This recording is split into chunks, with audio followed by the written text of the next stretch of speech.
Virat Kohli fit గా ఉంటే తనకు తుది జట్టులో చోటు దక్కేది కాదని శ్రేయస్ అయ్యర్ అన్నాడు. కోహ్లీ స్థానంలో ఆడే అవకాశాలున్నాయని captain Rohit Sharma late night చెప్పాడని, దాంతో అప్పటి వరకు సినిమా చూస్తున్న తాను వెంటనే పడుకున్నానని తెలిపాడు.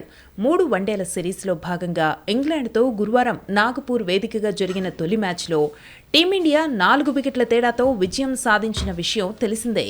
ఈ మ్యాచ్లో Shreyas Iyer match winning performance ని కనబరిచాడు.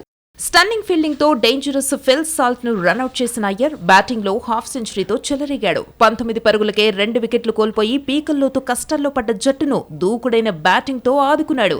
ఈ మ్యాచ్ అనంతరం అధికారిక బ్రాడ్కాస్టర్ తో మాట్లాడిన శ్రేయస్ అయ్యర్ ఆసక్తికర విషయాన్ని పంచుకున్నాడు. అదో ఫన్నీ స్టోరీ.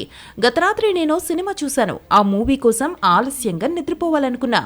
కానీ నాకు కెప్టెన్ రోహిత్ శర్మ నుంచి ఫోన్ వచ్చింది. నువ్వు రేపు ఆడే అవకాశం ఉంది.